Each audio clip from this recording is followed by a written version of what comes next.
I am rocking it solo today. For the start of the day. I am a morning person. My husband is not a morning person. So last night we decided that I'm gonna get up at my normal usual time, get ready, go to the kitchen on my own, and then Robert is going to join me later on. We don't normally do that to save on gas, but it's just something that I needed to do, I wanted to do. I don't like waiting to get my day started. So that's what we're doing today. And today I'm starting out, my battery's almost dead, so I don't have a whole lot of time to talk. But I'm making my food so I can bring it with me. Today we're making it simple, and it's literally just gonna be a pound of ground beef patties, and I'm gonna bring it with me and eat some meat cookies. So I will charge up my batteries, and I will see you after the batteries are charged when we're at the kitchen. We had a little bit of a change of plans. I have not done any work towards the kombucha really at all. I did some testing and then had to leave. So Robert has been in here like an absolute saint cleaning these completely horrendous carboys that we bought. Used, obviously, they are far more disgusting than I thought they would be. So he has actually gotten 6 of them finished, waiting, and obviously they'll be re-sanitized when we actually use them. They just needed to be cleaned. This thing's all crooked. What happened was I did all of the rounds, the testings, all of the things. If you guys recall my experiment that I was doing with getting a better angle, the air pump, the results have yielded such mind-blowingly amazing results that we're not going to process this until we get the equipment to be able to spread this out into all of our ferments. The reason that I left was I thought that I could get everything that I needed in Springfield. Turns out you can't. If things were in stock, I could have. So I'm just going to go ahead on, the Amazon and order the parts and things that I need, and then in probably about 2 to 3 days, whenever everything comes in, then we will go ahead and process all of these in our new fashion of doing things. I'm very, very excited. I'm very, very intrigued. I have several new ideas of ways that we can utilize oxygen in our fermentation, and I'm very, very excited about it. One of the really cool things about fermentation is I don't know if diversity is the right word, but the adaptability of so many different cultures, so many different strains of everything are just so completely able to adapt to new environments.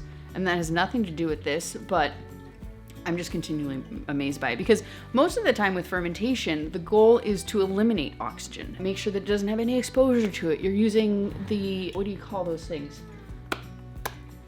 I can't think of the word. The little valves on top, like they just allow the pressure to be released. They don't allow oxygen in. You're trying to block all of the oxygen because of mold. The cool part about kombucha is that you can manipulate it in different ways just using oxygen. It's kind of fascinating. You can cause one thing to thrive and one thing to diminish. You can cause both of them to thrive together.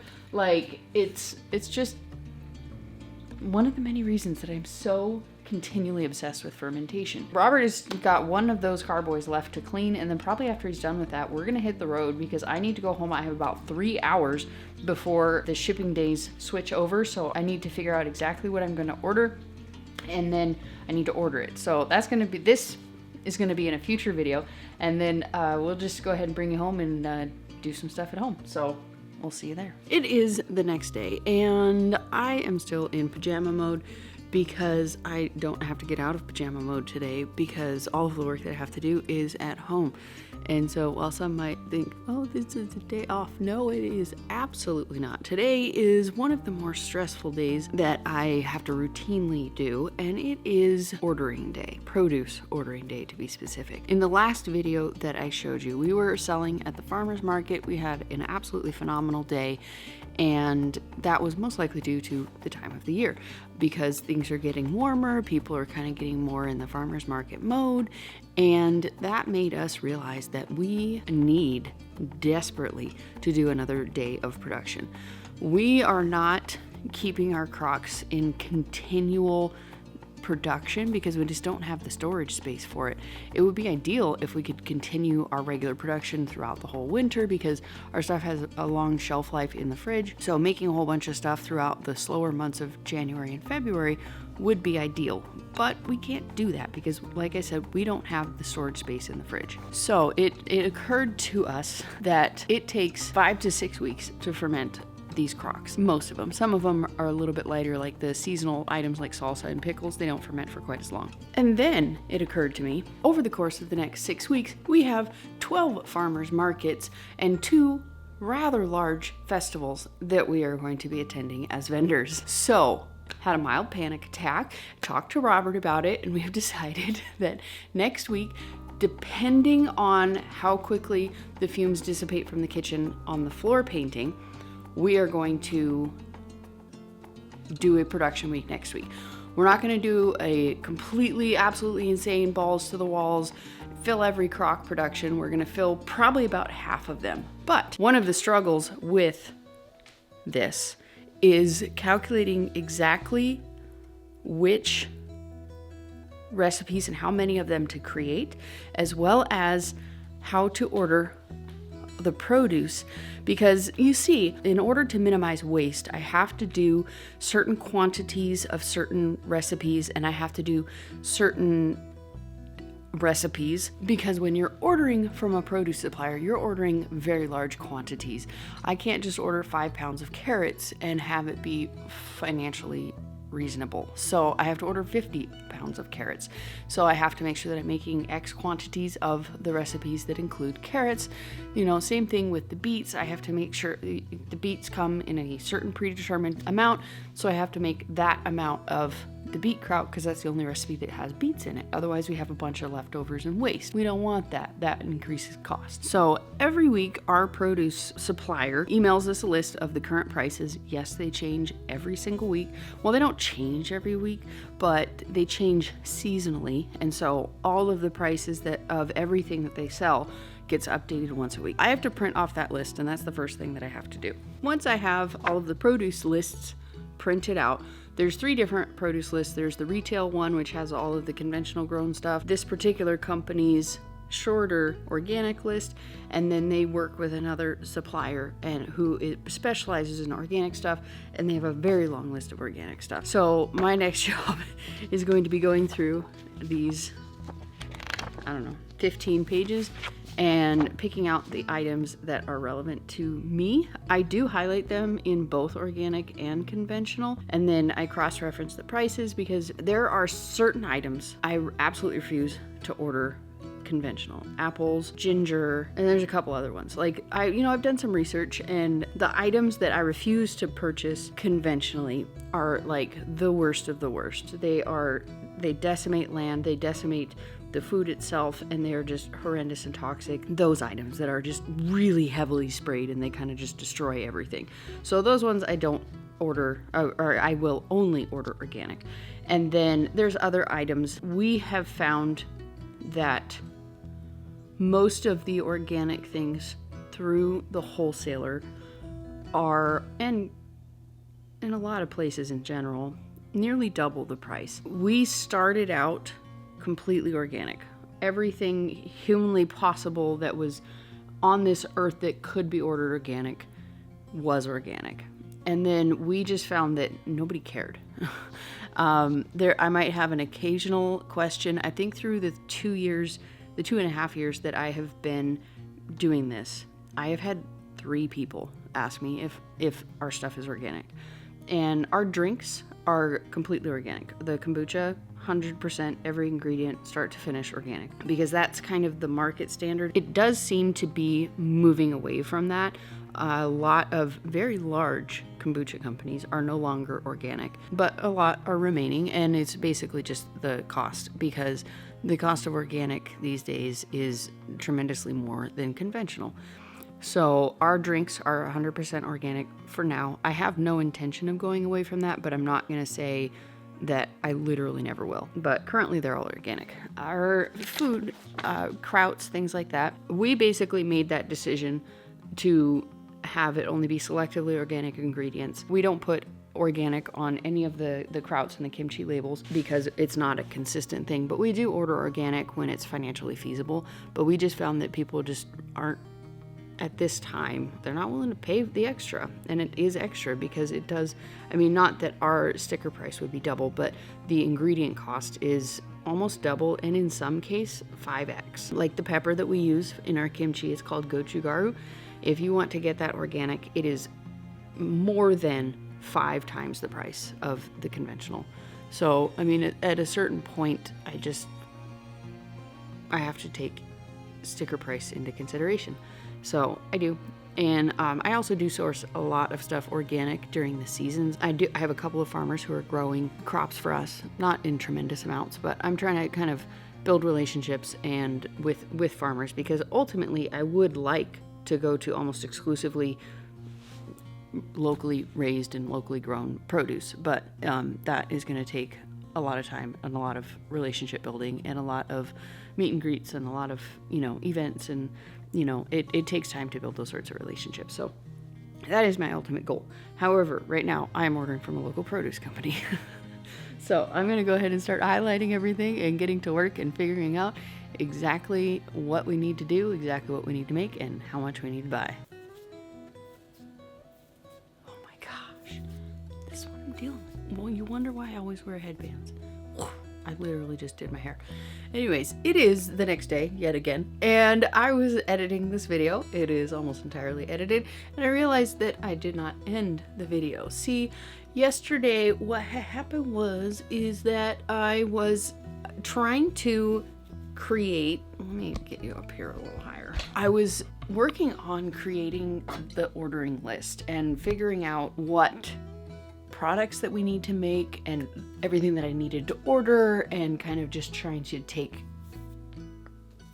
everything into consideration.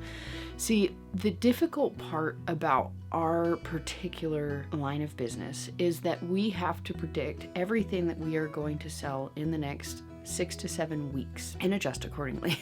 Most companies don't have to take that into consideration. They have to take the next couple days or the next week, generally tops, into consideration. Farmers obviously are the exception. They have to kind of forecast like a year or at least half a year. So they kind of get the struggle more than most businesses would. I'm trying to predict everything that we currently have in stock, how much of that's going to sell in the next 6 weeks, and what we're going to have on the end of it. So it's a really difficult thing to do sometimes. I've gotten pretty good at it. We haven't run out of anything in a while, quite a while. It's been probably 3 or 4 months since we've run out of anything. Like I mentioned earlier in this video, this is a routine struggle for me. So I decided to spend the rest of the day yesterday creating the most glorious spreadsheet I think I have ever crafted. From my previous life, I do have a bit of experience with Excel, with spreadsheets, things like that. And so I put that previous knowledge to good use, and I created this spreadsheet to where at the end of the day, all I have to do is adjust the case prices and input how many of each recipe that I want to make, and it will tell me exactly how much, including waste, that I need to order. So this is like, okay, so it took me probably about 4 to 6 hours to create this spreadsheet, and every single time that I need to do this, it will save me approximately 4 to 6 hours, because it would usually take a good chunk of most of a day. And now all I have to do is just go over here and punch in how many of each of these particular recipes that I want to create. Right here, here's the exact weight from the recipe of what I need to use, adjusting for weight for each various ingredient, because I have tracked kind of the general waste of like cabbage versus jalapenos versus whatever. And so here it adjusts the weight, it converts it into cases based on the weight of the case, and then it rounds it up. And this is how many cases that I need to order. Here is the total cost, and then this is how much the produce order is going to cost me, right? And it is literally as simple as plugging in how many of these recipes. And I've got everything on there. I moved everything off to the side because I'm not going to share my recipes with you. And then you scroll down, I've got spices, I've got pantry, all that stuff. And I'm going to create a separate spreadsheet for the drinks, but I'm just very proud of myself for creating that, because that will save me so much time, and everything is editable if I decide to change my recipes, or if I add on to the recipe, or if I add more when I add more recipes, it's going to be really easy to just plug it in there and have it accounted for. So I'm so stoked. I can't even fathom how stoked I am about this. It's phenomenal. So I'm obsessed with this spreadsheet. And so that's what I ended up spending the day doing. And I did not, in fact, actually stay in pajama mode all day yesterday. We ended up going to the bank and we went to Walmart. We were trying to get coolers because we needed to purchase an extra set of most things so that Robert can do a second market. And then after that, we also need to purchase a third set of all of the market stuff so that we can also do festivals throughout the summer. We are going to have that battling of the resources on the 21st, because I am actually going to Oklahoma. I am going to be speaking at the Okie Homesteading Expo, and my son is he took the day off and he's going to run one of the markets, and then my husband is going to be running the other one while I'm in Oklahoma. So if you guys are in Oklahoma, I hope that you guys will check out the Okie Homesteading Expo. I'm going to be speaking on Friday the 21st. I believe it's at 10:30 in the morning, and we're just going to be obsessing about and learning about fermentation. And it's going to be a bit sciencey. It's going to be a bit why you should ferment, and it is also going to be how to ferment. I'm going to show you guys how to make sauerkraut and likely a couple of other things, kind of just depending on the timeline, because I'm trying to figure that out currently. It is amazingly obsessive compulsive behavior on my part to learn about fermentation. I have a whole slideshow prepared and just trying to balance it out with slideshow versus how-tos. So all kinds of fun things happening. If you guys are in the area, make sure you check it out. Get some tickets, because it's like 2 weeks away. It's coming up really fast. So I'm gonna stop jabbering, and we'll guys see you in the next one. Peace out, sauerkraut.